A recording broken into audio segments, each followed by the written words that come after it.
Terima Yorana Tatut Faririr Aitim Hana Tano Tuti Taatu or Otfeya, Te Fano Hi Aitim Hana Ya Oa Otuito Otu, Mahana Fanaur A, Mapichunet, Amen, Amen, Amen.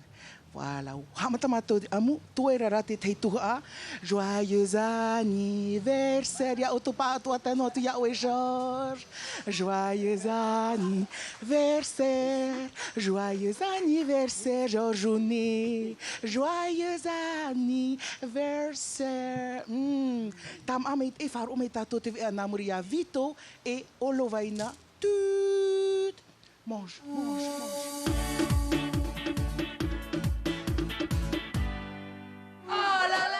Joyeux anniversaire, tu t'y attendais pas à celle-là, hein? Tu croyais qu'on allait voir que tant d'eau aujourd'hui. Joyeux anniversaire à vous tous si vous fêtez votre anniversaire.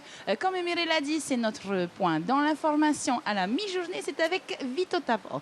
Yorana Vito. Yorana, Yorana Lovaina. On ouvre cette édition avec le salon du tourisme qui ouvre ses portes aujourd'hui. Oui, bonjour Lovaina et bonjour à tous. C'est la 24e édition, un événement très attendu par tous, n'est-ce pas, Lovaina? L'occasion pour les familles de planifier de belles vacances à des prix intéressants vers les archipels. Pour cet événement et pour la première fois, le Salon du tourisme ouvre ses portes à Maman avec l'absence du partenaire principal Air Tahiti.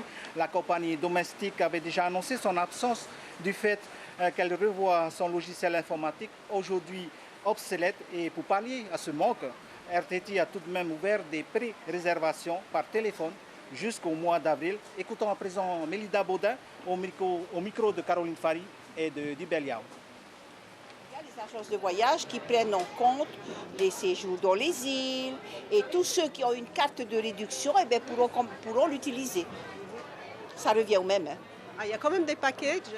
Ah oui, il y a les packages mis en place par les deux agences de voyage qui se basent sur, bien sûr, ces cartes de réduction, les séjours dans les îles. Et séjours dans les îles, c'est aussi égal des billets d'avion à prix réduit, plus les prestations des pensions de famille, des hôtels, etc. Quand je vois toutes ces propositions, c'est vraiment alléchant et je ne suis pas encore décidé, voilà. Eh bien, ça fait rêver. On prépare déjà nos prochaines vacances. En politique, à présent, après la conférence de presse du Tahouir à Huir Atira. Hier, ce matin, c'est au tour du Tavini Huir Atira. Oui, effectivement, le leader indépendantiste, sans surprise, a annoncé devant la presse ce matin sa candidature à sa propre succession pour un 6e mandat. Oscar Temaro, très en forme et déterminé à remporter la commune de Fa'a. La seule nouveauté, selon ses propres mots, il sera entouré de jeunes soldat qu'il a lui-même présenté à l'ensemble de la presse ce matin. Écoutons à présent Oscar Temaro au micro de David Kouanon et Micro Bonfou. Je suis encore là, avec toutes les capacités requises pour pouvoir le faire. Et nous allons mettre en place une équipe bien équilibrée avec les anciens, les jeunes, parce que c'est aussi de notre responsabilité de préparer les jeunes à assumer ces responsabilités. Voilà. Et sans transition, toujours en politique, Michel Buyard et la mairie de Papeete ont déposé une plainte hier au pénal pour faux, usage de faux et violation du code électoral. Le Tamana et ses services estiment que l'ancien président du pays, Gaston Floss, ne dispose pas d'un bail en bon et due forme pour occuper l'appartement de 15 mètres carrés qu'il loue à son parti à Papeete. Information bien évidemment révélée par notre confrère de TN TV. Et puis, un petit rappel pour les élections. Les élections auront lieu le 15 et 22 mars prochain. Vous pouvez encore vous inscrire jusqu'à aujourd'hui. Si vous ne pouvez pas vous déplacer, les gars, n'oubliez pas d'établir votre procuration à la gendarmerie, à la DSP ou au tribunal de première instance muni de votre pièce d'identité et du formulaire CERFA disponible sur place ou téléchargeable sur le site internet du Haut-Commissariat. Rubrique élection, vote par procuration. Tout ça, ça sera bien sûr suivi par nos antennes Vito. Et en justice toujours, le Conseil d'État vient de rendre une décision surprenante. Oui, le Conseil d'État vient de rendre sa décision sur la question de l'indemnisation des victimes des essais nucléaires. Elle pose de fait une distinction de traitement dans ces demandes d'indemnisation. Celles qui ont été déposées avant le 28 décembre ne seraient pas soumises aux restrictions de la loi promulguée ce jour-là. Cette décision rend plus compliqué le travail du CIVEN. L'organisme est chargé, bien évidemment, d'examiner les demandes. Le président Alain Krishnach était au micro de notre consoeur Tessa Grossman. Écoutons-le. On ne peut plus prendre les mêmes critères. Donc on a rejeté des dossiers parce que la dose était inférieure à 1 millisievert. On ne peut plus dire cela.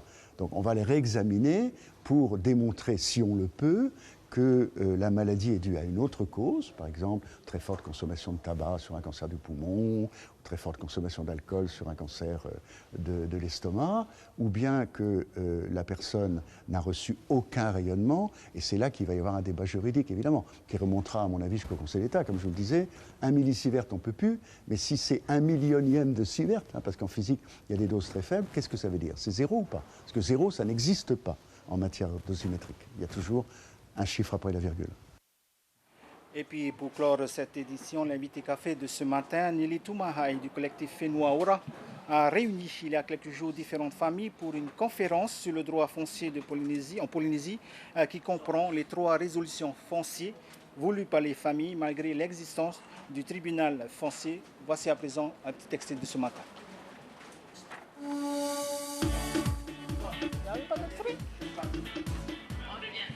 Eh bien, c'est comme ça que se finit notre Flash Info. Vito, merci pour ce point dans l'information. Merci beaucoup, Lovaina, et merci aussi à vous qui nous suivez dans cette édition. Et pour ceux qui sont en table, Tama Maitai. Ah, ça, c'est sûr. On mangera ton gâteau tous ensemble tout à l'heure, Georges. Voilà. On invite Partage, Vito. On continue dans notre Flash Info cette fois. En Rio Tahiti, toujours avec Vito en compagnie d'Emery.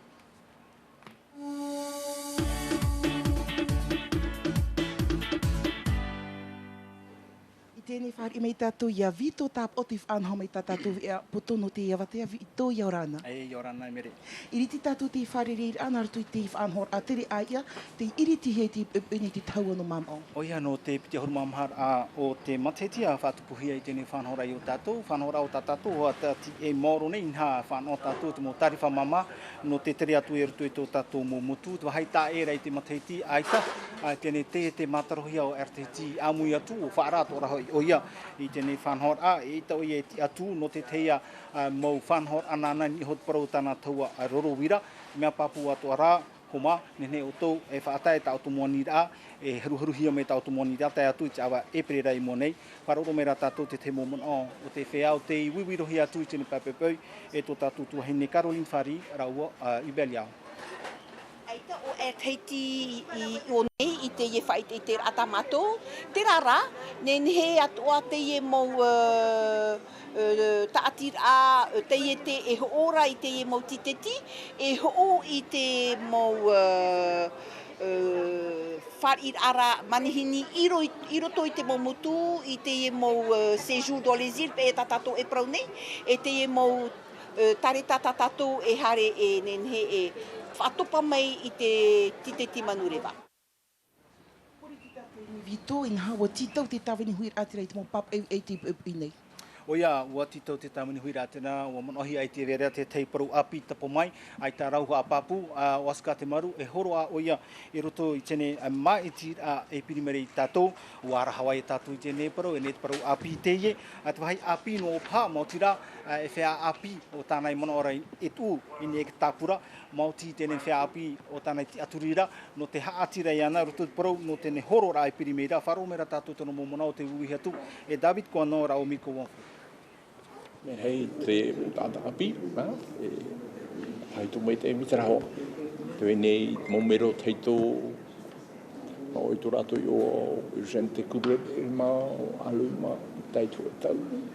O mono mai, miteri aho, miteri aho. E wene ne te rio hepa, tieri mai o tono tu mea te oiro pa i te tere rana te rewa, pareti i manurewa, tō mana i manurewa, te wenei te taute, tini i te hepa. Te mahana i murine o tō i te rato. Tuati ato mai te parau o te porotita inan hera ua whaata te tamana ure no papa ete, tēnō atu te ure show, te tei horo rā, i mua te turupuna whaut ua horo inha, i autara ua hior a e parau tārhau a whare haaware o te irawahia e Gaston Floss, no tēne wahai a tāna e nhonei i te ure pūno papa ete era, a parau atu ara te iehoma o te haapurorohia e Tino TV. E te propoto nā tātou no otou te ore ai tāpo i otou nek tapura no te mai te rei primeira te o to i trawei te ne mahana nei no te mea mana hope a te i no to i te tahu e tapura i nek tapura o te ne mai tira e no to te ore i tapura hi atura te vere te ne whanhora prohia Petro pae procuration pro homana o tau to ato ene e hari atu tu te awa mutu frani awa mutu ia te hau e tēnu atu i te pia a te tomitara te te e te tripuna. Vito i te pānoa o te ture, ua rawe te tiripuna te tēnu pari te te whaotira, whaahia no te whia te irohi i te mai mariri 8 ata, i te tau te mo tamatamatara a. O ia, whaotira o te whaatau pupuro inu i te mhana te parau, te hupai haahia rai, tēne tātira simenha, te apapura, te tiripuna, te whea o te whaatai ta rato ani, namua te o mhana piti ahuru mau no titema, ma te tipi tōtini hoe ahuru mau au, parau oti ia tō ratou, te aurara, ia whanau ratou te tauturu whaatahia, no roto mai i te whatere rā te hau, ki tau ahoia ia te whea o te namu atu, namuritu i tēne te omhana, i rawahia i tēne ture, o te tuata papahi o te whaoti atohiana i te apora hui tau wha. Traia, emere, mea nene mō parau tāpehi o me urutu tēne apoto nā tātou mō tēne pāwatia, e promou tātou arau tātou mō parau api, whanau mai o tau, i tēne pō urutu, i tātou no ea, whatahia, e matoro atohia o tau. Traia. Marumait e vito harara tam ano te whainini tā tātou e no te yepo. No tātou nei rein u tā tātou anhor ai mua, whaar i mei maulowai na tā tātou mo manihini ma tā mua hou ara, te ye mai te te hohoa, te te motuhu a hoa o te FIFO.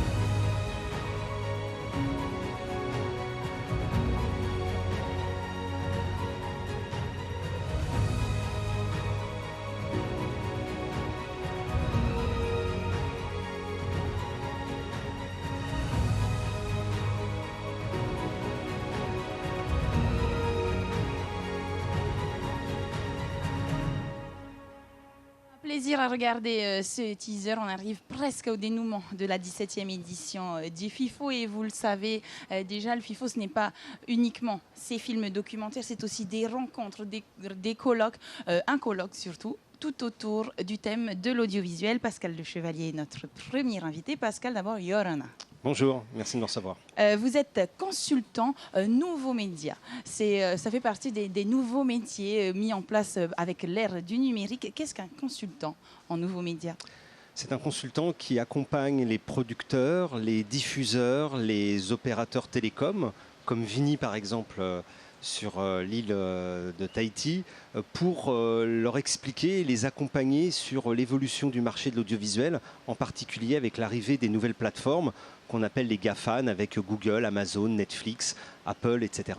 On en a beaucoup parlé tout au long de cette édition, ces plateformes numériques. Elles peuvent parfois effrayer un peu les Polynésiens et l'audiovisuel polynésien. Vous êtes intervenu sur le colloque. Quelles ont été les questions posées? Quels sont les enjeux pour l'Océanie, plus largement, au niveau des plateformes numériques? Alors pour l'Océanie, les enjeux, c'est grâce à ces plateformes, essayer de voir si les opportunités de distribuer les programmes fabriqués par l'ensemble des pays océaniens sera une opportunité supplémentaire et favorable, positive, pour que tout ce qui est fabriqué en termes de contenu, de documentaires, de séries, etc., pourra voyager finalement encore plus loin que les frontières de l'Océanie. Et je pense que les plateformes aujourd'hui pourront bientôt proposer ce type de débouché grâce en particulier au FIFO qui met en avant des programmes de grande qualité, des documentaires qu'on découvre et qui aujourd'hui ont envie de voyager à travers le monde. Les producteurs et les réalisateurs locaux devront travailler différemment. Qu'est-ce qui va changer dans le monde audiovisuel? Alors ce qui change avec les plateformes, c'est évidemment des modèles économiques qui ont tendance à être différents parce que ces plateformes ont des débouchés mondiaux et lorsqu'elles négocient avec les producteurs et les auteurs, ont des modalités contractuelles qui sont souvent très différentes de ce qu'on peut connaître par exemple en métropole, parfois des conditions plus dures, mais qui peuvent aussi offrir justement une possibilité d'aller beaucoup plus loin que les frontières de la métropole ou de l'Europe, et donc d'offrir la possibilité des découvertes par des populations, par des pays, par des internautes qui n'auraient jamais vu ces programmes auparavant. Donc ça peut être une véritable opportunité, une chance. Le FIFO, on le dit depuis sa création, c'était donner la voix à l'Océanie, faire parler des peuples de l'Océanie. On peut parler aussi de financement. Comment est-ce qu'on va financer cette production locale, cette production régionale? Les grands distributeurs Netflix, avoir un documentaire polynésien ou océanien sur Netflix, est-ce que c'est un rêve ou est-ce que c'est tout à fait possible et envisageable? Alors, aujourd'hui, c'est peut-être encore un peu un rêve, mais ça peut se réaliser dans les prochains mois, voire les prochaines années. Et l'intérêt, justement, sur le financement de travailler avec ces plateformes, c'est que généralement, elles achètent tout droit, c'est-à-dire pour toutes les formes d'exploitation possibles, et qu'elles ont aujourd'hui les moyens. Et on a vu au cours des discussions et des rencontres que nous avons réalisées cette semaine qu'effectivement, le financement était souvent un problème parce qu'on s'adresse à des territoires qui sont souvent assez petits et qui n'ont pas forcément les moyens de financer des programmes à grande ambition, et qu'il faut trouver cet argent parce que sinon les projets n'aboutissent pas. Et justement, ces plateformes devraient pouvoir offrir ces opportunités demain. Maintenant, il faut que tout le monde se mette au travail et se motive pour arriver à persuader les nouvelles plateformes de participer à la distribution de ces programmes. Et puis après tout, c'est comme ça que le FIFO est devenu ce qu'il est aujourd'hui, à partir d'un rêve. Alors pourquoi pas? Nous avons reçu dans nos émissions précédentes Marianne Maddalena, elle est productrice aux États-Unis. C'est un peu la référence, les États-Unis, en termes de production. On met les moyens, ça, c'est le moins qu'on puisse dire. Comment est-ce que on peut susciter l'intérêt? Elle avait souligné qu'il faut être présent sur les réseaux sociaux, beaucoup utiliser les réseaux. C'est ce qu'il faut faire aussi quand on veut s'exporter, nous? Oui, aujourd'hui, les réseaux sociaux jouent un rôle très très important avant la réalisation finale des programmes. Donc c'est ce qu'on appelle les phases de teasing pour justement interpublic, toujours être en interaction avec lui. Et puis à l'issue de l'exploitation du programme, il faut être capable de lui donner une deuxième vie en restant en proximité de toutes les personnes qui vont vouloir interagir, qui vont poser des questions. Et ça peut donner d'ailleurs naissance à un deuxième épisode, un deuxième reportage, un deuxième documentaire. Ça, c'est nouveau. C'est vrai que quand on est aux États-Unis, la tâche est facilitée. Quand on est en Polynésie, tout reste à faire parce qu'effectivement, on a encore de l'apprentissage à mettre en place. Justement, quels sont les enjeux par rapport à la Polynésie et surtout les freins en termes de connexion? On n'a pas la même connexion qu'aux États-Unis. On se promène dans les rues des États-Unis, on est constamment connecté, on a constamment une connexion. Quels sont les freins en Polynésie? Aujourd'hui, les freins pour la Polynésie, c'est effectivement d'avoir une ressource plus importante grâce aux câbles sous-marins. Donc on sait que de toute façon, ça c'est le pari et l'enjeu de toutes les îles, c'est d'avoir des câbles qui permettent d'apporter de la fibre et des très hauts débits, parce qu'aujourd'hui on va vers la 4G, la 5G, donc pour pouvoir regarder la vidéo à tout moment et partout. Et effectivement, même en métropole, il y a des zones dans lesquelles les débits sont très très faibles, parce qu'elles sont loin des grandes villes.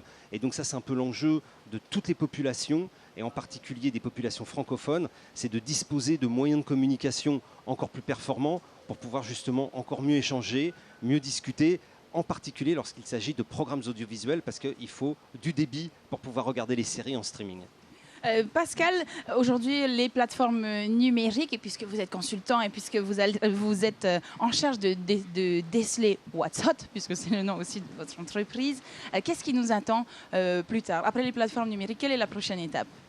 La prochaine étape, ça va être l'augmentation fabuleuse des débits, grâce à la fibre et grâce à la 5G, qui vont faire que la vidéo sera partout, en permanence. Donc on regardera, et on regarde déjà la télé en direct sur son téléphone mobile, mais je dirais qu'on va encore franchir une étape, et puis on va augmenter la qualité des images. Aujourd'hui, les chaînes de télévision sont généralement diffusées encore un peu en SD, donc en simple définition, en HD, bientôt en 4K, et puis en 8K. Donc on va encore mettre plus de réalité, de réalisme dans les images, et ce qui nous donnera une proximité encore plus grande avec le monde réel. C'est ça la promesse. Et on espère que cette promesse sera tenue. Merci en tout cas d'avoir accepté notre invitation aujourd'hui. N'hésitez pas à aller à la rencontre de tous ces professionnels de l'audiovisuel. Il faut en profiter sur le FIFO. Et d'ailleurs, le FIFO a sa propre équipe qui gère toute la communication sur place. Vous ne les voyez certainement pas, mais c'est grâce à elles que vous êtes au courant de tout ce qui se passe et que vous saurez qui sont les grands vainqueurs, le prix du public, le prix du jury. Elles sont nos prochaines invitées et elles sont en compagnie d'Emery.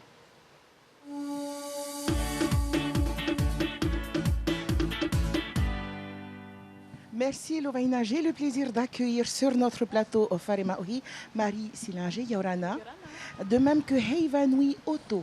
Yaurana, Emery. Alors je vais commencer avec toi, Marie, tu es ce qu'on appelle community manager. En quoi ça consiste?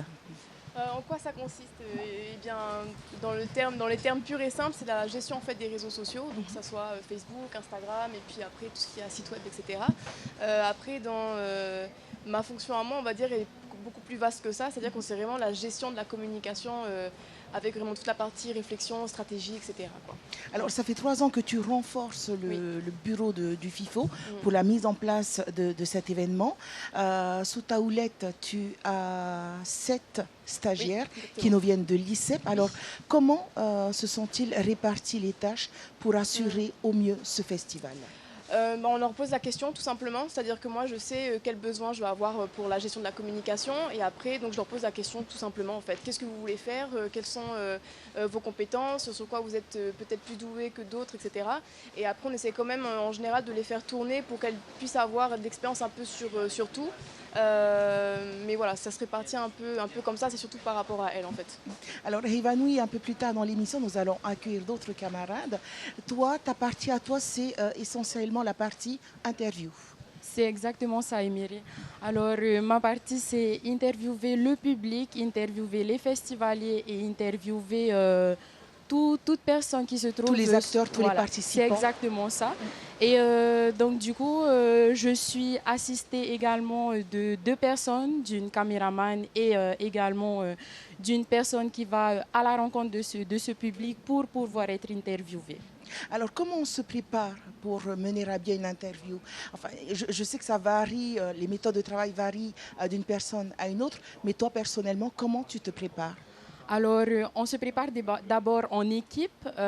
On s'informe d'abord sur, par exemple, les festivaliers. Le grand public, malheureusement, on ne peut pas. Du coup, on se pose d'abord les bonnes questions et on fait valider nos questions par Marie. Ensuite, on va à leur rencontre. Alors, je sais que quand on est jeune, il n'est pas facile d'être prise au sérieux. Comment ça s'est passé pour toi? Pour commencer, en fait, au début, c'est vrai qu'on n'était pas prise au sérieux, qu'on avait un peu du mal à se faire... comment dire? On avait un peu du mal à aller vers la personne et lui demander et être prise au sérieux. Mais au fil du temps, les jours passent et en fait le public, il nous voit tout le temps et donc du coup ils se disent que ah oui, elles sont vraiment stagiaires et du coup oui, elles ont un important quand même statut pour le festival. Alors on te sent quand même plus confiante. Ça fait un certain temps que tu travailles avec Marie. C'est aussi ça, je veux dire, acquérir de la maturité, de l'assurance, oui. des méthodes de travail. Oui, effectivement, Emery. En fait, ça va faire 3 ans que je connais Marie maintenant. J'ai travaillé avec elle notamment au Salon du Livre et maintenant sur le FIFO. Et oui, justement, cette assurance-là et cet esprit d'équipe on fait un tout. Et donc, je pense que oui, c'est le fait qu'on puisse se connaître personnellement qui fait qu'on est, habitué. Et oui, voilà. Alors, toutes les interviews que tu réalises sont publiées sur Facebook. Mais avant ça, il faut que ce soit validé par Marie. Exactement. On attend toujours l'approbation de Marie avant de les publier. Alors, Marie, pour les prochains stagiaires que tu seras certainement amenée à accueillir dans le cadre des événements qui se mettent en place à la Maison de la Culture, quel serait le conseil que tu pourrais passer aux futurs étudiants pour se préparer au mieux cette tâche? Je pense qu'il n'y a pas vraiment de préparation en général, c'est quand même l'expérience qui fait tout. Donc il faut oser. Oser poser des questions, oser faire des choses, oser faire des choses aussi qu'on ne connaît pas forcément. Et puis voilà, ne pas avoir honte tout simplement, et puis aller, essayer. Si on fait des erreurs, c'est normal. Et voilà, on a tous fait des erreurs quand on était jeune, donc voilà, faut oser.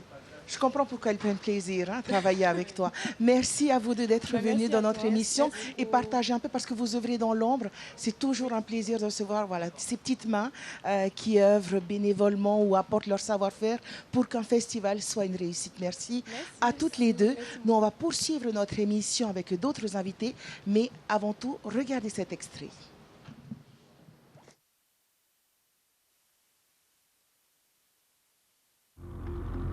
Racism has no place in society, it has no place in our industry. Football's racism row has erupted again. I'll continue to stand up. This is unacceptable because he's black. It's a bit of a joke. It's their voice. We are racist. It's shocking. The backlash intensified. Strangled. He knew why it was happening. We need to talk about this. You get what you wish for. Suddenly, it wasn't just Adam Goodes, the footballer. He was Adam Goodes, the angry Aborigine. My mum is Indigenous. My dad is Irish, Scottish.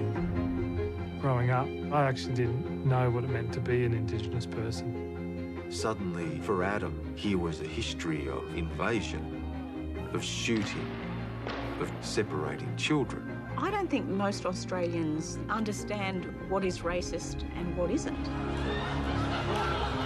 Casual racism is there, it's alive and it's flourishing in our communities. All anyone ever wants is to be respected for who you are. The 2014 Australian of the Year, Adam Goodes. I believe racism is a community issue. It's remarkable, it gives you goosebumps. And that's why racism stops with me. That to me was the moment that summed him up. It's important that we give courage and voice to those people who do want to stand up. Adam Goodes, if you're watching, this is for you. The more I learned about what it meant to be Aboriginal, the more proud I got. He's a champion. And he always will be a champion, Goodsy. My hope for him is that he can show others that there's a path from the worst of Australia to the best of Australia. L'histoire d'Adam Goodes qui raconte en fait l'histoire de l'Australie. Elle va nous être présentée par son réalisateur, Nick Yorana.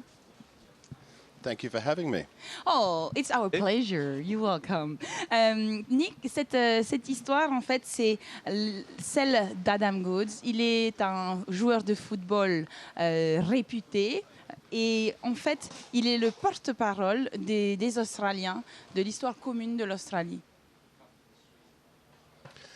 Yeah, Adam Goodes was a very Adam famous Goodes était Australian footballer, as you say. très célèbre en tant que footballeur For us to australien. tell the story of Australia, Et pour nous, raconter we could l'histoire look de at Australia l'Australie, on through his pouvait experience as a la famous regarder à footballer. travers son expérience de He was footballeur. celebrated in the game as an athlete. Il était très And décoré then when he dans tried le to sport, il a have a gagné de political nombreux stance, trophées et quand il a Australia pris une turned prise on de him. position politique, And l'Australie he s'est retournée experienced contre lui. a lot of racism, Il a fait l'expérience d'un which racisme was, assez violent. an example of how Et the Australian society can work. c'est un exemple de So la it was a façon way to dont look la at société Australia australienne through fonctionne. C'est une façon d'examiner la société australienne à travers le football. Ce racisme présent sur l'île de l'Australie, cette aparté, cette manière d'exclure les gens, elle est encore présente aujourd'hui. D'où elle tient son origine? Comment avez-vous fait retracer finalement ce patrimoine?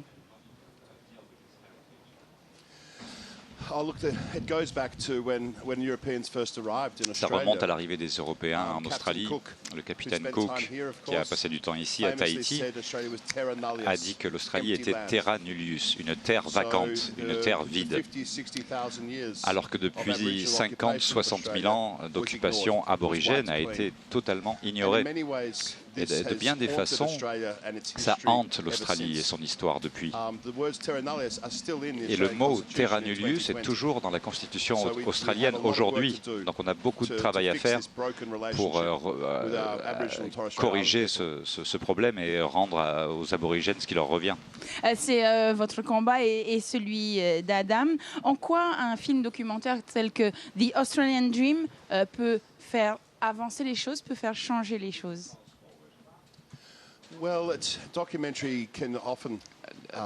Les documentaires servent à souligner des problèmes, à les mettre en lumière. Et pour Adam Goodes, il était à la télé, il a joué 400 matchs de football, il a gagné des titres de champion, il a été élu champion meilleur joueur de l'année plusieurs fois. Donc tous les Australiens le connaissent, pas seulement les indigènes. Et il était adoré pour son jeu. Et donc avec d'autres figures aborigènes, l'idée c'est de mettre en lumière ces problèmes d'un point de vue aborigène, dans l'espoir que le reste de l'Australie comprenne le cœur du problème. Beaucoup d'Australiens ne sont pas racistes, ils sont simplement ignorants. Donc il faut leur expliquer. Ces discriminations, elles sont quand même plus visibles sur l'Australie. Comment on explique que la Nouvelle-Zélande réussisse aujourd'hui à faire en sorte que les Maoris et les Néo-Zélandais de population blanche, désolé, c'est difficile de parler de ce genre de thème, arrivent aujourd'hui à faire le pas, à créer des écoles maoris. En Polynésie, cette discrimination est quasi invisible.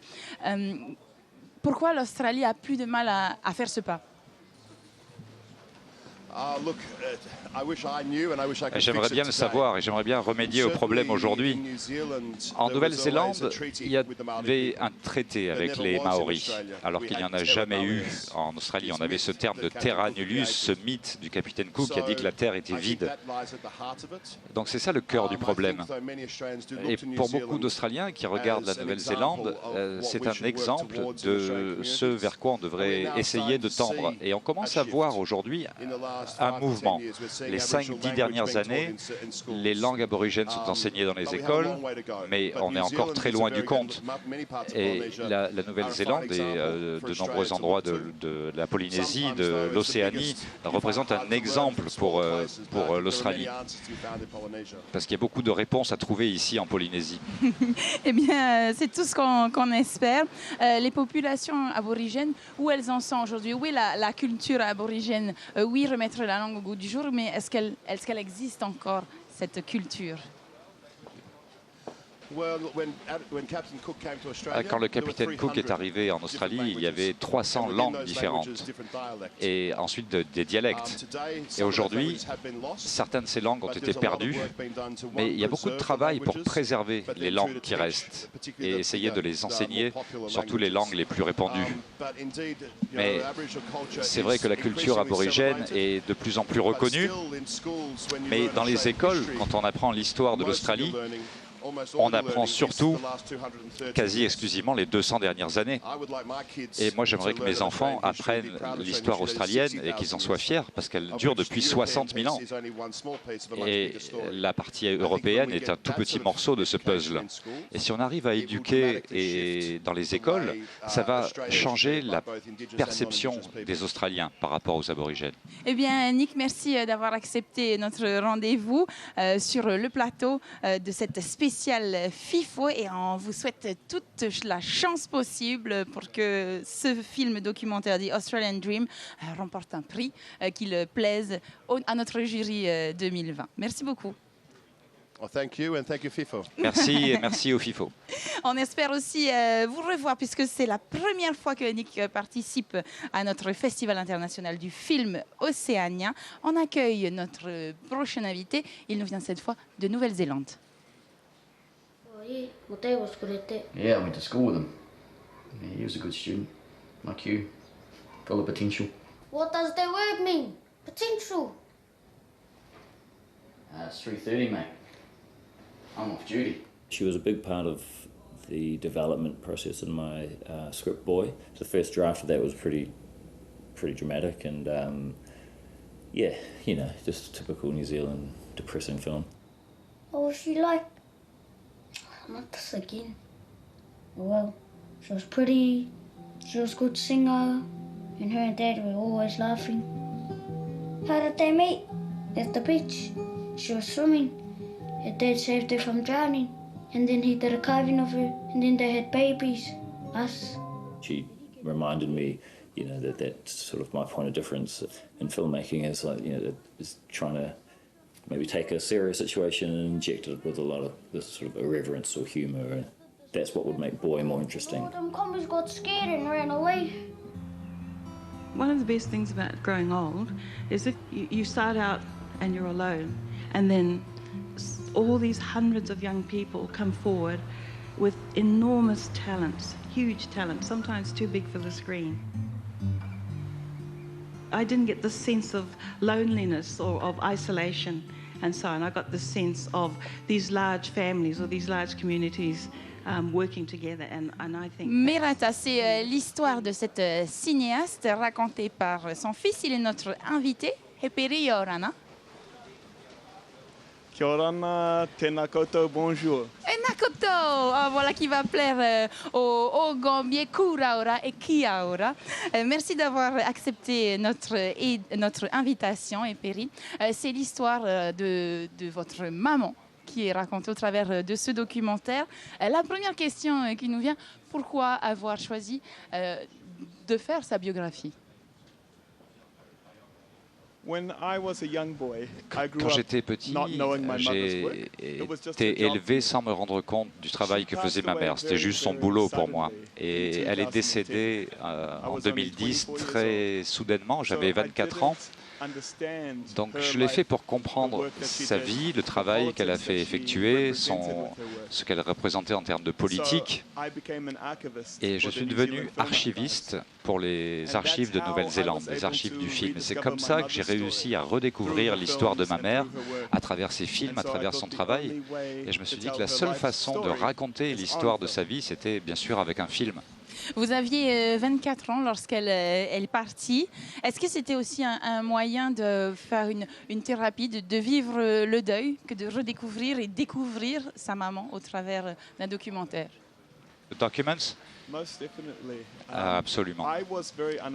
Je n'étais pas conscient des sacrifices qu'elle avait dû faire pour réaliser son travail. C'était la première femme maori à réaliser un film de fiction, un long métrage, et elle est encore la seule femme maori à avoir fait ça. Elle l'a fait alors qu'elle avait 5 enfants, qu'elle était mère célibataire, et donc elle a fait des sacrifices. Moi, en tant qu'enfant, je ne m'en rendais pas compte, je n'avais pas réalisé, donc j'avais aussi une relation très forte avec mes frères et sœurs aînés, et je leur ai parlé de leurs expériences, de comment eux avaient vécu. Et donc pour toute ma famille, c'était une thérapie. Vous venez de le souligner, vous êtes une famille de 5 enfants. On dit souvent que nos mamans sont nos premiers héros. Qu'est-ce que vous avez appris de plus sur cette dame, au-delà de la mère, de la cinéaste, de l'activiste? Qui était Merata? Quand j'étais petit, bien sûr, c'était ma maman simplement. Mais je regardais des gens qui l'admiraient, qui admiraient son travail, et je n'avais jamais bien saisi cet aspect. Et en grandissant, j'ai compris qu'elle travaillait avec des gens à Hollywood, avec des gens qui étaient célèbres, et je commençais à me rendre compte que c'était quelque chose d'important, et je voulais comprendre ce que c'était qui faisait d'elle cette personne. Mais plus je creusais, plus je découvrais les histoires de sa vie avec mes frères et sœurs aînés, plus je me rendais compte que c'était son amour de mère pour ses enfants qui l'a poussée à faire toutes ces choses. Elle n'a jamais voulu être une star de cinéma, elle voulait créer un monde meilleur pour ses enfants. Et c'était quelque chose de tellement naturel et intime qui peut pousser les gens à faire des choses extraordinaires. C'est ce qui m'a inspiré à partager son histoire avec le reste du monde. À l'exemple d'Adam Adam, dans ce film documentaire The Australian Dream, cette maman Merata, au-delà du côté populaire, du famous du monde audiovisuel, ce qu'elle voulait, c'était surtout défendre les droits des Maoris et des femmes. Aujourd'hui, où en est la situation en Nouvelle-Zélande? Aujourd'hui, en Nouvelle-Zélande, il y a beaucoup moins de racisme ouvert. Ce n'est pas apparent, mais on est quand même toujours affecté par les pertes de nos terres, de notre langue, de nos ressources. On n'a toujours pas accès à l'éducation et aux soins de santé comme on devrait. Donc les discriminations sont moindres, mais il y a encore énormément de problèmes qui sont au désavantage des Maoris. Il y a eu beaucoup de travail de la part de gens comme ma mère, de cette génération, et beaucoup de fierté pour ma génération de faire revivre ces choses. Mais c'est toujours un processus. La décolonisation, la lutte pour les droits des Maoris, ce n'est pas quelque chose qui va s'arrêter un jour. C'est quelque chose qui continue d'évoluer avec le temps. Merci Nick pour ces mots. Ça sera les derniers mots de cette intervention. On espère que le jury sera aussi favorable à ce film. Merata, How Mom Decolonized the Screen. C'est ce qu'il vous propose de voir en ce moment au FIFO. Le dénouement, c'est aujourd'hui. La remise des prix aura lieu ce soir. Et si on le pouvait, on remettra un prix à chacun de nos documentaires. Le FIFO, vous savez, ce n'est pas uniquement les films en compétition, les films hors compétition. C'est aussi les avant-premières du FIFO. Et on vous propose ce film, L'Oiseau de Paradis. Merci beaucoup. Ngā mihi kia koutou. Ngā mihi.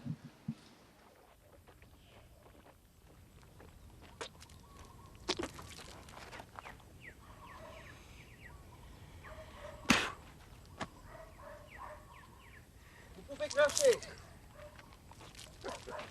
Ramenez vos gobelets, s'il vous plaît. Allez, allez, allez, allez.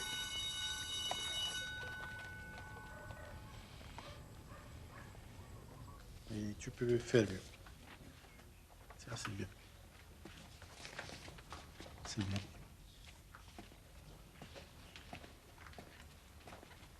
Je voudrais voir tes tuteurs.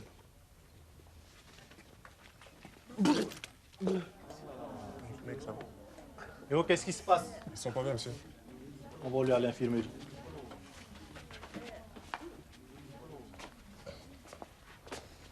C'est insuffisant. Tu peux mieux faire. Sorcière.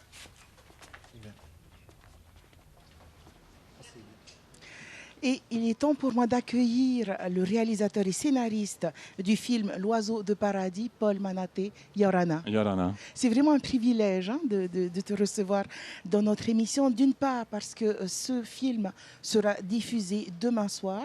Ça fait partie de ce qu'on appelle les avant-premières du FIFO. C'est une belle découverte pour moi, d'une part parce que j'ai lu le synopsis du film. Il dure 90 minutes et met en scène Teivi et sa cousine Yasmina. Donc, est-ce que tu pourrais nous raconter, du moins pour ceux qui n'ont pas eu l'opportunité de lire le synopsis du film? Oui, c'est l'histoire de Teivi et Yasmina. Teivi, c'est un demi. Et il le revoit, il travaille à l'Assemblée territoriale, il est assistant parlementaire. Et il revoit un jour sa cousine lointaine, éloignée, Yasmina, qui lui fait une prédiction un peu étrange et mystique, qui lui dit « Tu vas mourir, je te sauverai ». Donc lui, au début, il n'y croit pas trop, mais il va finir par avoir des malaises, avoir des hallucinations. Et il va se convaincre qu'elle a raison, peut-être qu'elle peut le sauver, parce qu'il pense qu'il est en train de mourir. Donc il va partir à sa recherche dans toute l'île de Tahiti. Et grâce à ce parcours, il va retrouver ses racines et son côté un peu maori. Alors ce film est certes une fiction, mais il s'inspire aussi de la réalité du parcours de certains enfants du Fénois, comme Teivi, sans pour autant citer de nom.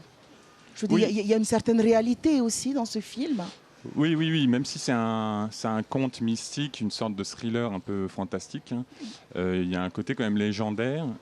C'est inspiré d'une légende de Lulutu. Et je vais, à travers le personnage de Teivi, qui a un demi avec une décapotable, qui vit avec une belle villa avec une piscine. Et de l'autre côté, il y a le côté Yasmina qui vit dans un quartier populaire Urutu à Paella. Et c'est la rencontre de ces deux univers qui m'intéresse pour montrer la réalité un peu sociale, politique, mais aussi fantastique du Fénois, quoi. Alors, le film a été réalisé, enfin tourné ici, en Polynésie. Ces réalités, tu les as aussi trouvées ici? Je veux dire, pour le paysage et puis ces deux mondes qui se croisent dans ton film, tu les as tournés ici aussi. Oui. Quels sont les lieux où vous avez pu tourner les scènes? Oui, on a tourné entièrement à Tahiti, mais vraiment dans tous les districts. On a tourné évidemment à Papeete, à l'Assemblée territoriale, à la boîte de nuit Paradise, dans les rues, au parc Paofei. On a tourné à Mahina, on a tourné à Pir'e, à Aroué, et aussi au Whenua Echere, à Teupo, et même plus loin, 20 minutes de bateau. Et donc on a vraiment parcouru toute l'île avec toute l'équipe. Donc c'est un peu symbolique aussi du film qui montre un peu toute la diversité des décors de Tahiti. Vous avez eu des belles surprises lors du tournage du film? Oui, évidemment, on a des petites mauvaises surprises des fois, mais ça oblige à réagir en même temps, comme on n'a souvent pas beaucoup de temps, hein, vous savez ça. Et les belles surprises, c'est les rencontres avec pas les techniciens, parce que je les connaissais déjà, hein, tous ceux qui ont participé au film, les techniciens tahitiens, mais vraiment comme 99% des comédiens, des interprètes sont vraiment d'ici, de Tahiti, donc non professionnels. Et il y a plusieurs comédiens qui n'avaient jamais joué, et avec qui on s'est entraîné, et puis qui ont vraiment fait une partition formidable. Alors, est-ce qu'il a fallu remanier le scénario initial, compte tenu des quelques belles surprises ou moins bonnes surprises que vous avez rencontrées? C'est plutôt au montage. Hein. Au montage, on se rend compte qu'il y a des scènes qui sont trop longues, donc on les coupe. Des fois, on se dit, ah mince, on aurait dû faire plus long. Mais l'ensemble, moi, j'ai pris un plaisir énorme à tourner le film avec toute l'équipe, avec tout le monde. Tout le monde m'a vraiment bien accueilli. Pour les décors, hein, on a tourné dans plein d'endroits avec un accueil vraiment génial de la population. Alors, ce film sera projeté en avant-première demain soir. Oui. Dans la salle du Grand Théâtre. C'était aussi important pour toi que oui. Oui, que ce soit ici, parce que c'est vraiment une avant-première mondiale. C'est la première fois que je le montre à un public. Et ça, à Tahiti, je tenais à ça, parce que j'ai tourné là, je suis né à Tahiti, et pratiquement toute l'équipe est tahitienne, donc c'est vraiment c'est un peu pour leur dire merci à tout le monde, quoi. Alors moi j'ai été curieuse, j'ai tenu à connaître le dénouement du film, mais pour vous il faudra vous rendre demain soir, ici même au Grand Théâtre. Alors je rappelle qu'il sera diffusé à 19h, l'entrée est libre, donc profitez, venez à la rencontre du réalisateur pour lui poser les questions qui vous viennent en tête, et si vous-même vous avez été inspiré par ce film, ou pourquoi pas si vous avez quelques projets, pourquoi pas, de films, eh bien, je suppose que Paul sera à l'écoute. En tout cas, merci d'être venu dans notre émission pour en parler. Un dernier message, remercier peut-être toutes ces personnes qui ont contribué à la réalisation de ce film. Oui, Maruru à tout le monde, hein, Maruru. Maruru, Paul. Nous, on va continuer dans notre émission en nous intéressant à l'un des ateliers du FIFO. Il s'agit du doublage audio avec Heymana Flore. Merci Émiry. De mon côté, j'aimerais vous faire découvrir l'atelier doublage audio. Si vous êtes fan de cinéma, d'animation, voici comment les choses se passent. Cet atelier, il est animé par Heymana Flore. Vous le connaissez certainement déjà. Il a travaillé sur ce dessin animé dont nous sommes si fiers en Polynésie qu'il ait été traduit en tahitien. On va aller à sa rencontre. Vous voyez, il y a beaucoup d'animation ici. Voilà, Heymana. Yorana, on arrive un peu directement dans le thème. Yorana, Yorana, Rowaina. Alors, tu proposes à ces étudiants, à ces aficionados de l'audiovisuel, un atelier très particulier, c'est le doublage audio. Explique-nous en quoi il consiste. Alors, le doublage audio, en fait, consiste à justement doubler des voix. Hein, par exemple, là, on parle dans le cas d'un film pour les mettre dans une autre langue, ou bien peut-être refaire des scènes d'un film avec d'autres voix. On a pu apercevoir, lorsque vous doubliez ce film d'animation, les voix de nos Polynésiens ajustées au dessin animé. On met notre accent dessus. Qu'est-ce qu'il faut savoir faire? Comment est-ce que cet engouement s'est créé? Parce qu'on a vu qu'il y a beaucoup de bonne ambiance sur ton atelier. Alors je pense qu'il y a, ce qu'il faut savoir faire, justement, il y a un jeu d'acteurs aussi. Hein. Ils apprennent à imprégner un personnage, c'est-à-dire ils écoutent, ils essaient de le refaire. Et du coup, il y a un jeu d'acteurs qui se met en place. Et aussi, il y a un jeu d'ingénieurs du son, parce qu'ils sont à la fois ceux qui sont devant le micro, mais je le montre aussi la face cachée, c'est-à-dire derrière le micro, tout ce qui est technique en fait. Ajustement des voix, intonation, on t'a vu dire à une fille, elle pose une question, alors il faut que tu montes le son de ta voix sur la fin de ta phrase. Est-ce qu'il y a beaucoup de monde qui s'intéresse à cette partie-là du cinéma? On a vu notre chanteur Rataro, et là s'il est parti avant qu'on vous reçoive, mais est-ce qu'il y a beaucoup de monde qui vient te voir? Comment est-ce que ça se passe? Je pense que c'est quelque chose qui n'est pas encore assez connu ici, hein, qui n'est pas encore assez médiatisé, mais effectivement, là, cette année, on est de plus en plus de monde. Comparé à l'année dernière, il y a de plus en plus d'inscrits, de plus en plus intéressés à cet atelier-là. Je pense que c'est quelque chose qui va forcément être amené à venir à faire ici sur le Fénois. On oublie beaucoup le métier d'opérateur du son. C'est essentiel, quelle que soit l'émission dans l'audiovisuel, l'opérateur de son, le technicien son est essentiel. Il ajoute cette plus-value. Par exemple, si vous ne me croyez pas, essayez de couper le son d'un film d'horreur. Vous verrez, il vous fera plus autant peur. Heymana, quelles sont les études? Quel est ton parcours? Quelles sont les études que tu as suivies? Alors, j'ai fait 3 ans d'études à la SAE de Paris, en France, en 2007. Et suite à ça, je suis revenu ici sur Tahiti et j'ai travaillé un peu avec différentes boîtes, et notamment aussi avec des boîtes internationales comme Disney par exemple, où j'ai beaucoup appris avec eux. Et voilà, après je suis revenu, je suis là pour l'instant en tout cas sur le Fénois. Eh bien, merci pour cette petite intervention dans notre émission. On est au cyberespace de la Maison de la Culture. Heymana, est-ce que tu auras d'autres propositions d'ateliers jusqu'à la fin du FIFO qui se termine dimanche? Non, c'est mon dernier atelier ce matin, donc je vous donne rendez-vous peut-être à l'année prochaine pour le prochain FIFO. Donc voilà, venez, et puis vous avez vu, il a une voix qui pourrait passer crème dans le doublage audio.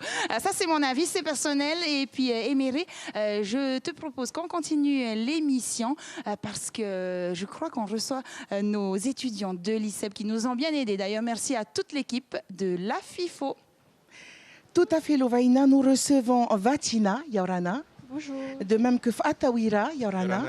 Alors vous contribuez tous les deux au bon fonctionnement du FIFO. Vous n'êtes pas seuls, mais nous avons tout de même le plaisir de vous recevoir sur notre plateau. Alors vous êtes des étudiants de l'ICEP. Si tu es d'accord, Vatina, peux-tu nous dire en quoi consiste votre tâche? Vous travaillez ensemble, en binôme. Oui, c'est ça. En quoi consiste votre partie? Alors nous, on est en stage en relations médias. Donc on s'occupe de tout ce qui est rencontres, relations entre les journalistes et les réalisateurs internationaux et locaux. D'accord. Moi, je vais en profiter pour te demander, ça va, on n'a pas été trop chiant avec vous, hein? Non, je l'espère. Ça s'est super bien passé. Alors, Fatawira, parle-nous de votre quotidien. Comment se passe votre quotidien le jour du mois dans le cadre du FIFO? Alors le matin, on commence à 8 h, on arrive, on se rend directement au bureau du FIFO avec le reste de l'équipe. On commence par checker nos rendez-vous de la journée, donc on est sur le planning sur Google Drive et on check les changements, s'il y a eu des changements, s'il y a eu des modifications et du coup on apporte également des modifications si c'est le cas. Ensuite, on envoie les mails pour le lendemain, on les prévient de tous leurs rendez-vous presse du lendemain et du reste de la semaine. Et ensuite, vers 9 h à peu près, on commence à accompagner les journalistes et les réalisateurs ou les festivaliers qui ont des rendez-vous presse en salle de presse.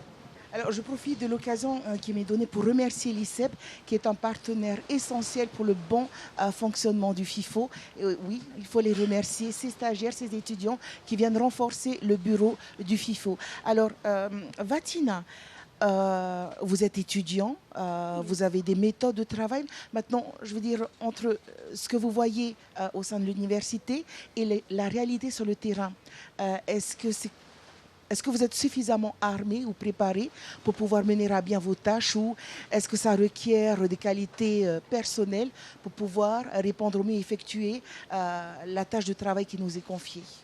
Alors oui, c'est sûr, on apprend des choses à l'université comme la gestion du stress, la capacité à parler aux autres et tout. Mais c'est vrai qu'il faut avoir quand même certaines qualités comme la sociabilité, l'ouverture d'esprit pour pouvoir justement aller vers les gens. Vous êtes aussi, il faut être bilingue aussi ou c'est un plus? Je pense que c'est pas obligatoire, mais c'est un plus.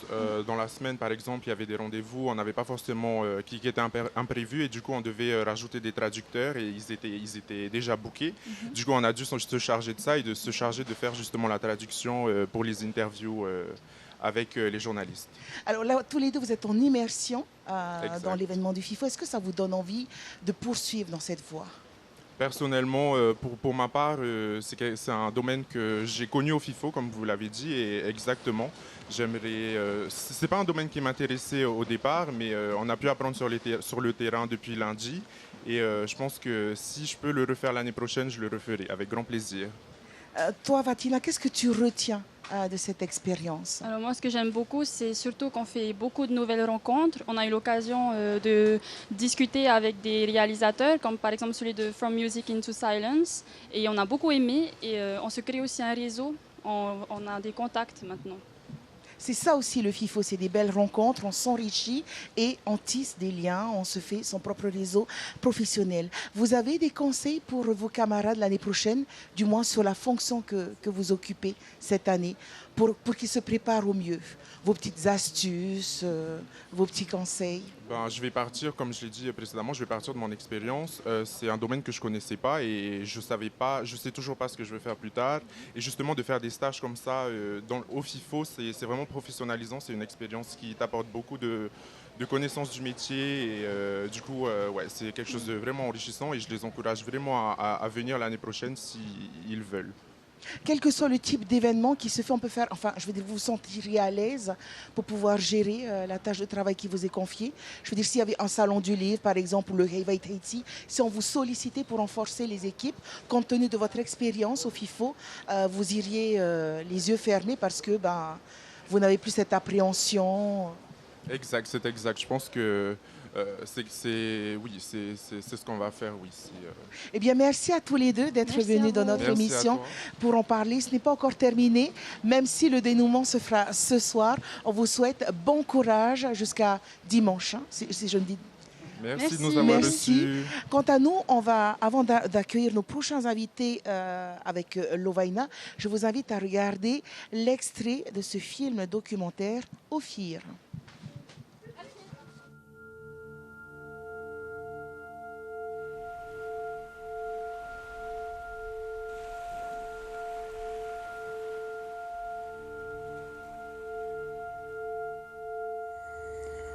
White Man Bible he brought, Munka's prime land he owned.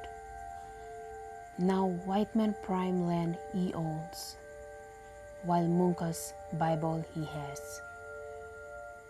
Run, white man, run, while time's still on your side. For who knows, Munkas may trade with white man of tomorrow in exchange for his land.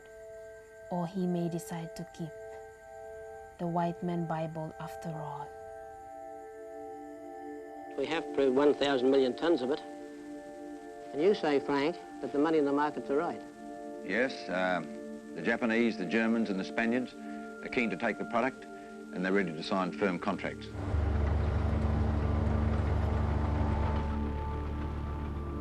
Government not to kill us, to take our lands.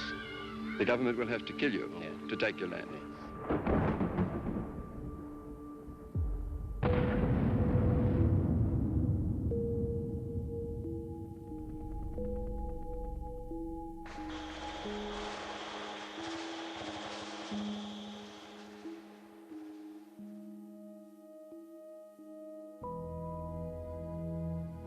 Current crisis,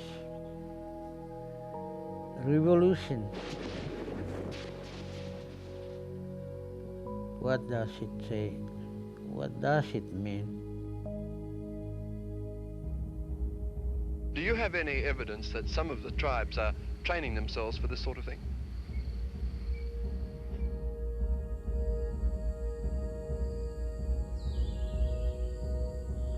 What's wrong? What's wrong with the way I am? The way I used to be?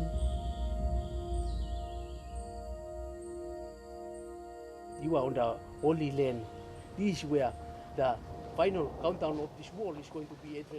Lorsqu'on voit ce genre d'image, on se dit qu'on n'a pas besoin de monstres. Hein. L'homme sait bien y faire. Escale en Papouasie-Nouvelle-Guinée pour ce prochain film en compétition, Ophir. Ces réalisateurs sont nos invités. Ils nous présentent l'histoire du documentaire. Olivier, Alexandre, Yorana. Yorana. Vous êtes ici parce que ce film a été sélectionné parmi les 13, si mes souvenirs sont bons, en compétition. Il nous raconte l'histoire d'une petite île de Papouasie-Nouvelle-Guinée qui s'appelle Bougainville. Qu'est-ce qu'elle a de particulier, cette île? Cette île, elle a de particulier qu'elle a vécu une colonisation extrêmement agressive. En 120 ans, elle a changé de main 5 ou 6 fois. Elle a vécu une guerre civile, une révolution autochtone contre des puissances et des mécanismes de colonisation extrêmement forts. Et cette île, aujourd'hui, elle vient de voter pour son indépendance dans un référendum consultatif à la fin de 2019, donc en décembre. Et voilà. Et donc elle a une histoire extrêmement lourde, mais riche d'enseignements, je pense, pour énormément de peuples dans le monde. Ouais. Alexandre, on voit des images d'archives dans le documentaire très fortes. Ophir, qu'est-ce que c'est? Qui c'est Ophir? Ophir, on a choisi d'appeler le film Ophir parce que c'est une référence biblique.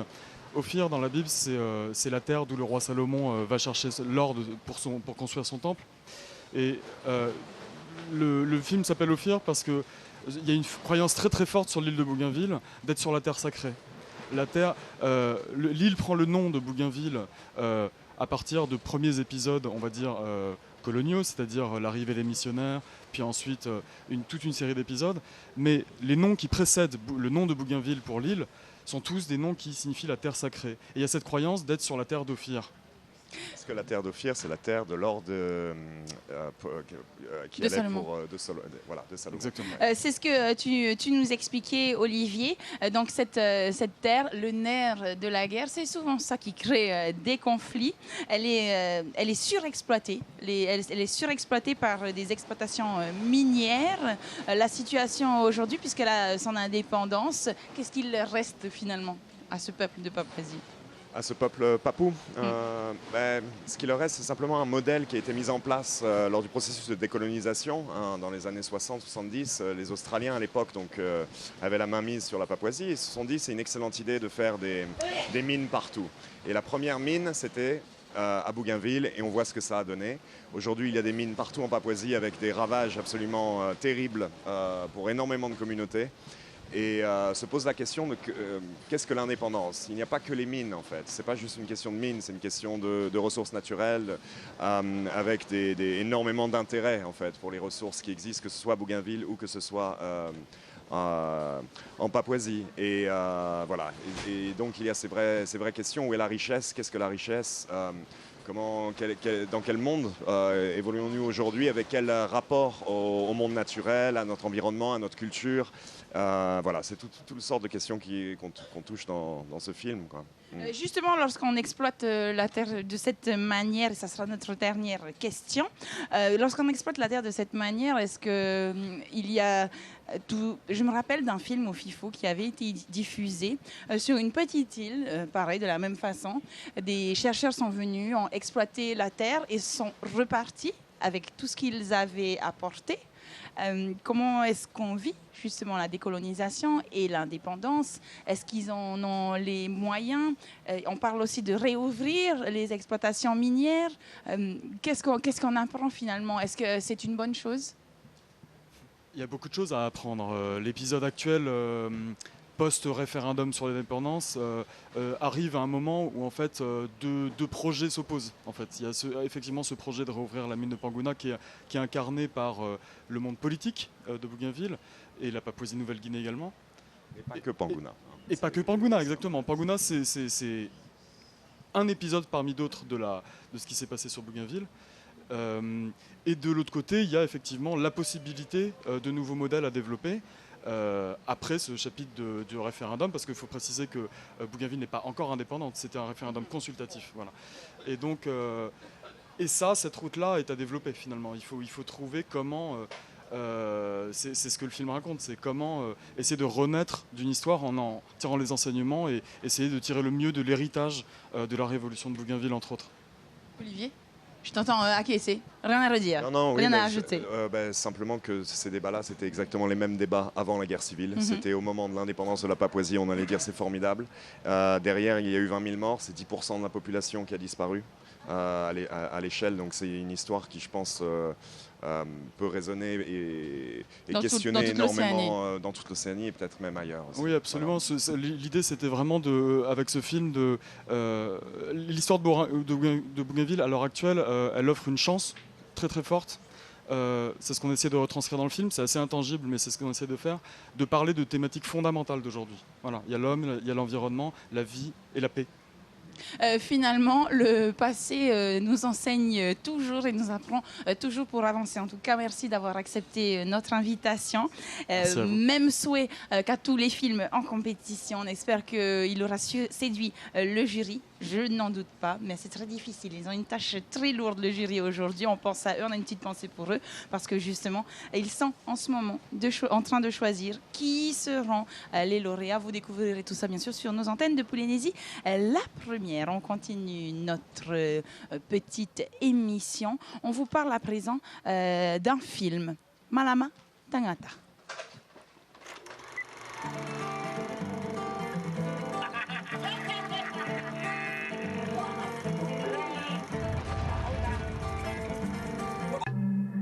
Donner à la culture océanienne sa juste place, faire vivre ses traditions, ses légendes, son art, est une des vocations du FIFO. Et pour cela, tous les moyens sont bons.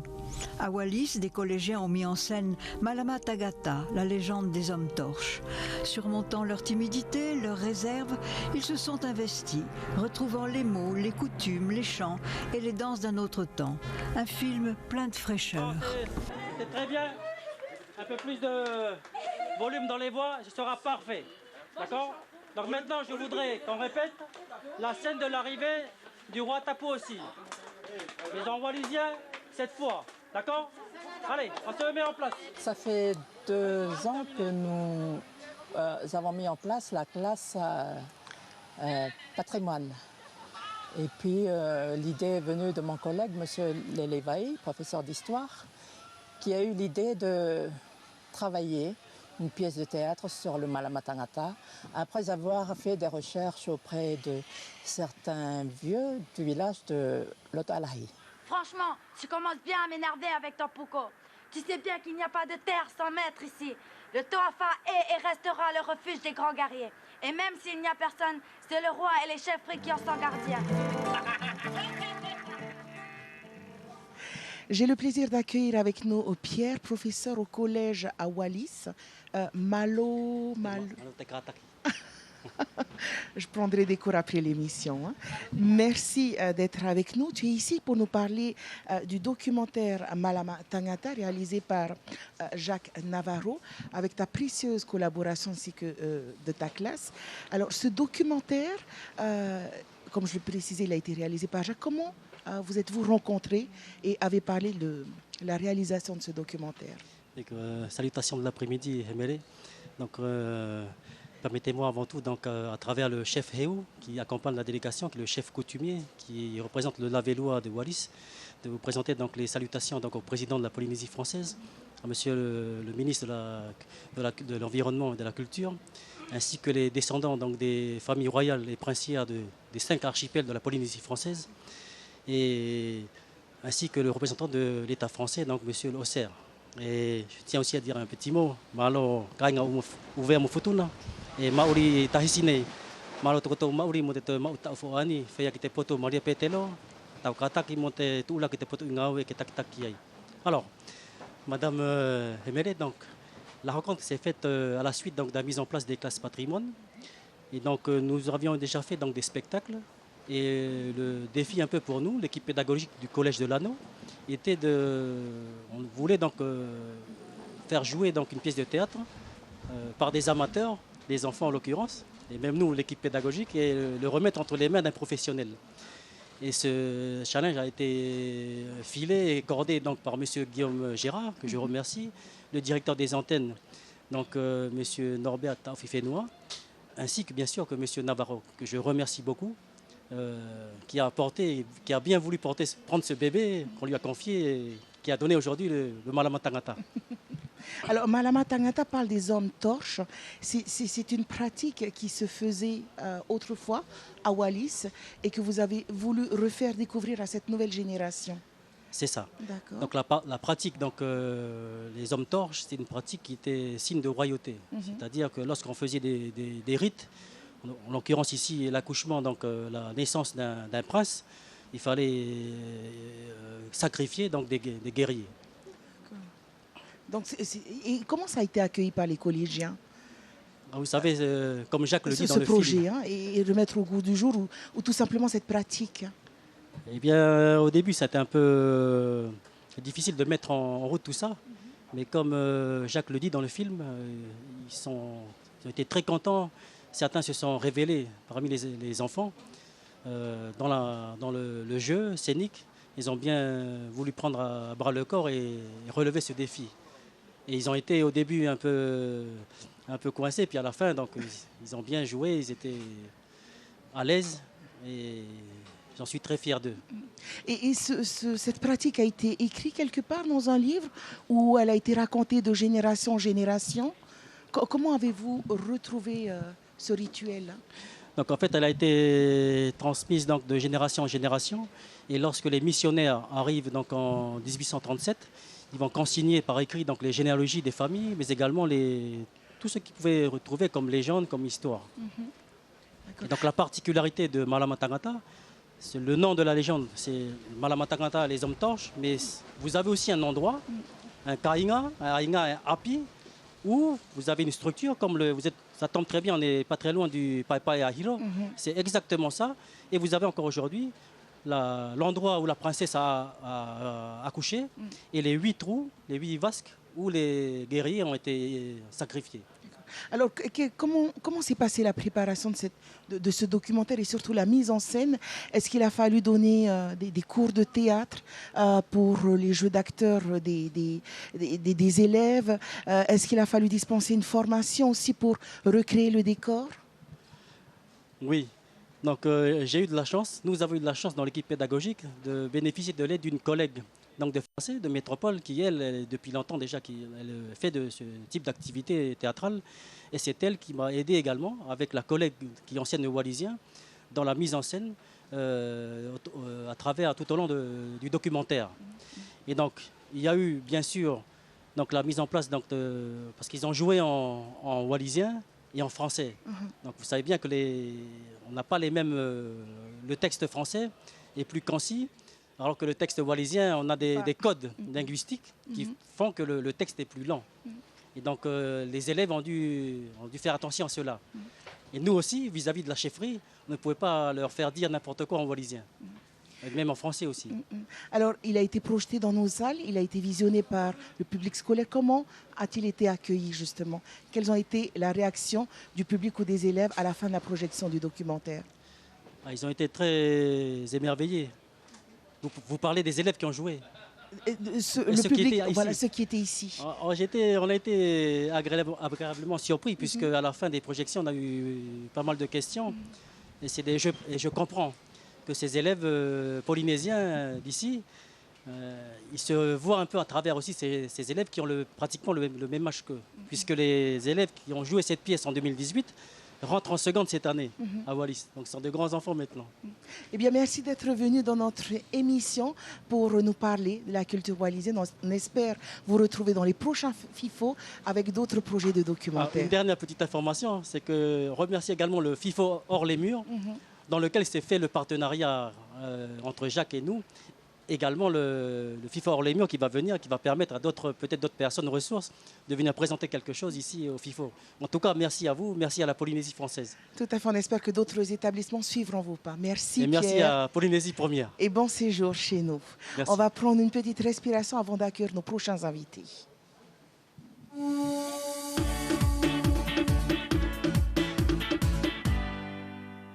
Alors nous allons accueillir notre prochain invité. Il s'agit de M. Gonzague de la Bourdonnais, Yorana.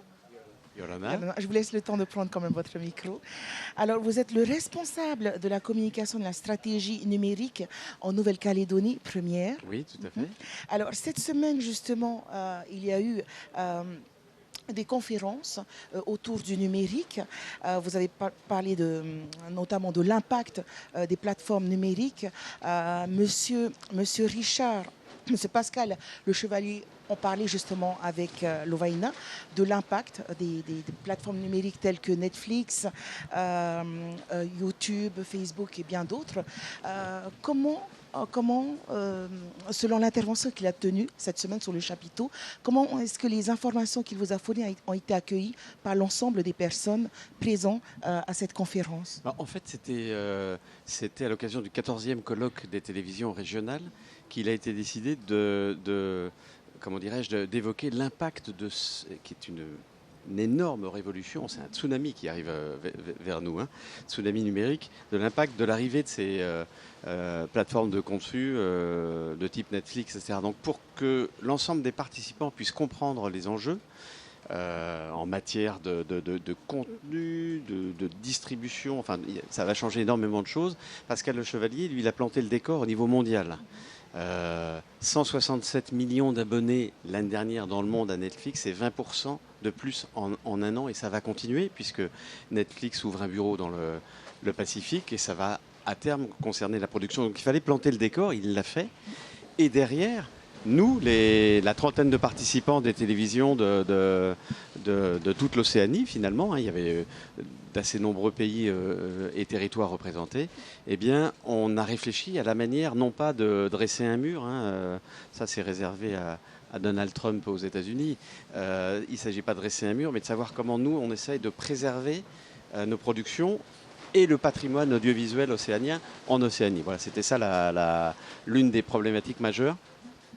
C'était celle-là. Et quelles sont les stratégies? Vous avez élaboré quelques stratégies pour pouvoir riposter, justement? Alors, il y a la première des stratégies, c'est évidemment repenser l'éditorial, de repenser l'offre. Mais pour y arriver, et pour pouvoir rivaliser avec ce qui arrive de l'extérieur, voire rivaliser avec ces plateformes qui vont aller chercher les producteurs et les auteurs de la région, mais qui risquent du coup d'en confisquer les droits ensuite. Ça veut dire que ça va rester chez Netflix et ça ne va pas revenir dans les différents pays d'Océanie. Eh bien, l'idée, et c'est l'objet et la conclusion de ce 14e colloque, c'est un appel solennel par l'ensemble des médias privés, publics, producteurs, tout le monde ensemble. On lance un appel solennel aux chefs de gouvernement des pays d'Océanie et au forum des îles du Pacifique pour la mise en place d'un fonds de soutien régional d'aide à la production audiovisuelle et numérique. Pourquoi? Parce que, ok, en Polynésie, vous avez été les précurseurs, la Calédonie a suivi après, il y a un fonds d'aide audiovisuelle, etc. Mais il y a des pays comme les îles Cook, comme Samoa, comme d'autres, comme Vanuatu, qui n'ont pas la moindre aide de la part de leur gouvernement. Et s'il y a ce fonds d'aide régional, qui sera redistribué après à l'intérieur des différents pays, on peut aider à comment dirais-je, à la constitution d'une filière, aider les auteurs à mieux faire encore, à avoir davantage de moyens pour rivaliser face aux produits qui nous tombent dessus, mais rivaliser avec une écriture océanienne, avec un regard océanien, et non pas avec un regard imposé, formaté, souvent à l'américaine quand même, de la part de ces majors. Donc c'est un véritable enjeu culturel, c'est un enjeu de survie culturelle, de visibilité aussi, mais c'est aussi, il faut voir le bon côté des choses, c'est que s'il y a ce fonds de soutien s'il y a des filières qui voient le jour, s'il y a des filières qui se développent dans les différents pays d'Océanie, ben ça veut dire aussi des emplois, ça veut dire aussi une dynamique qui va se poursuivre, comme ça a été le cas ici, d'abord en Polynésie. En 2019, il a été relevé que les gens passent plus de temps sur Internet qu'en télé. Plutôt que de rivaliser, travailler en étroite collaboration avec ces plateformes numériques, est-ce que c'est envisageable ou pas? Alors, de toute façon, on va être obligé de travailler avec elles, c'est pas ça, mais, ou en tout cas de faire avec. Je ne sais pas si on va travailler avec elles, mais de faire avec. Mais c'est même pire que ce que vous dites, ça va encore plus vite. C'est qu'aujourd'hui, l'écran de télévision ne sert plus à la télévision, mais comme un écran. Donc le numérique, ça revient sur l'écran, parce qu'en 52 minutes, on le regarde sur l'écran, mais à la demande.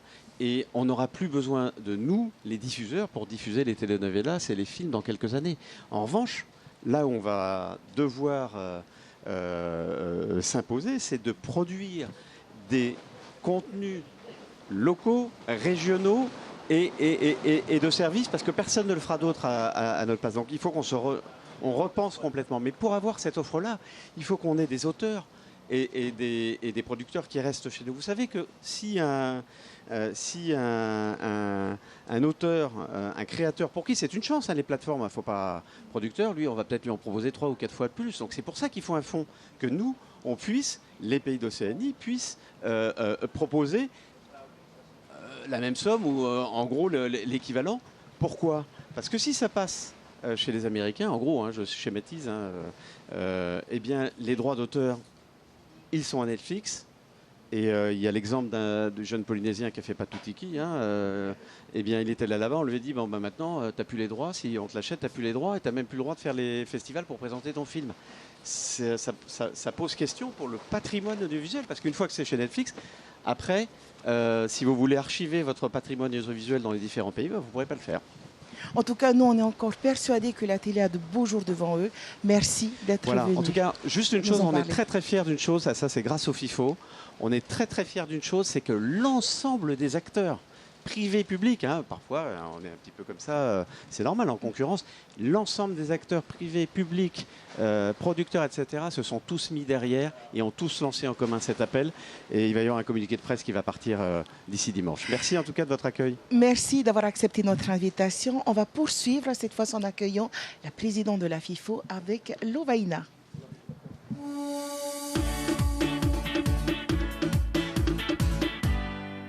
Et merci à tous ces acteurs de l'audiovisuel qui nous permettent la défense de notre télévision publique, de nos intérêts de l'Océanie. Myriama Yorana. Bonjour, bonjour à tous. C'est le dénouement de notre FIFO, pas tout à fait, puisque ce week-end, il y a encore quelques projections qui attendent notre public. Avant de donner la conclusion de l'édition de 2020, j'ai lu ton édito, Myriama, et tu précises que le FIFO a été un peu le précurseur, mais qu'il a donné vie à d'autres festivals. Comment est-ce que la FIFO collabore pour générer tous ces festivals ?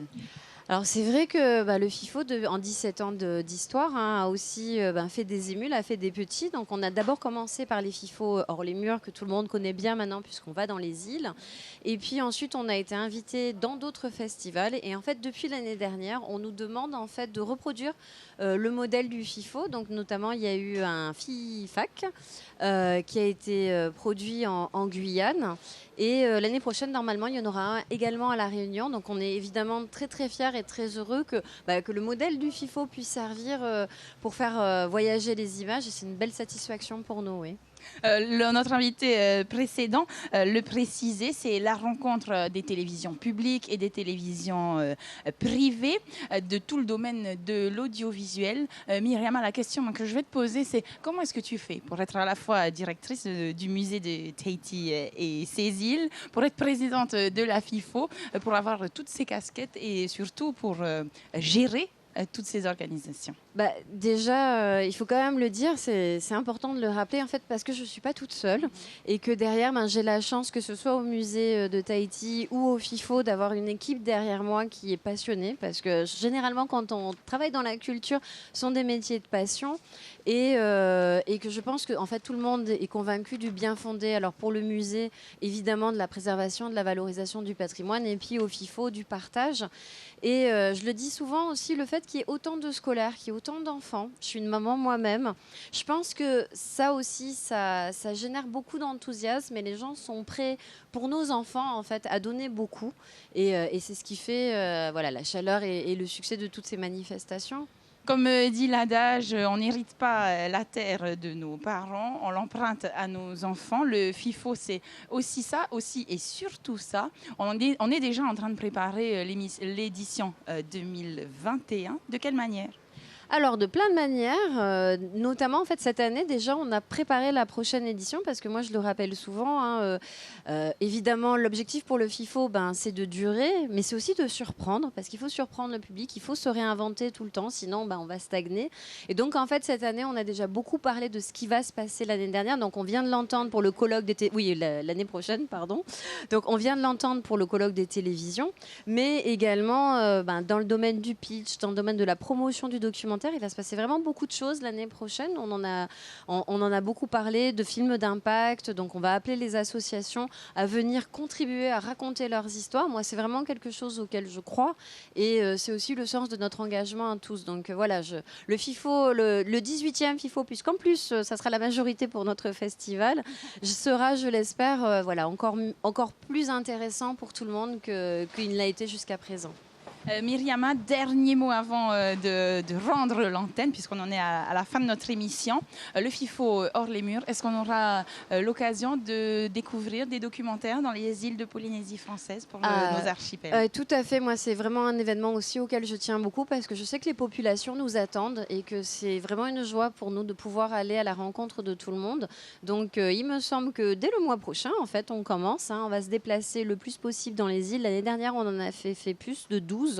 Et donc, on va continuer cette année. Alors, il faut savoir que durant toute l'année, on a vu dans les îles plus de 20 000 spectateurs. Et on remercie vraiment la population des îles pour sa fidélité et son soutien. Eh bien, merci Myriama pour ces quelques mots. On te laisse retourner à tes fonctions de présidente de la FIFO. Et puis, on tient à saluer toutes nos îles. Et puis, un salut particulier à l'île de Rurutu. J'ai eu la chance, parce que vous savez, quand on travaille sur le FIFO, on ne voit pas vraiment les documentaires, de voir Rurutu, terre du Omoué. Alors, merci pour cette joie de vivre que vous avez transmise au travers de ce documentaire aux réalisateurs qui travaillent à porter la voix de l'Océanie. C'est ainsi que se finit notre émission et puis notre semaine sur le FIFO. Venez au rendez-vous. Ce week-end seront projetés les films qui ont concouru, les films qui ont remporté des prix. On se retrouve ce soir pour la cérémonie de remise des prix. Nana et à bientôt. Farema Ohi revient seulement le 24 février, mais on vous prépare de belles surprises. On ira sur l'île de Moorea. Tout ça, c'est bientôt. C'est sur Polynésie la première. C'est à 12h. Et c'est avec Emery Louvaina. 24 février. Nana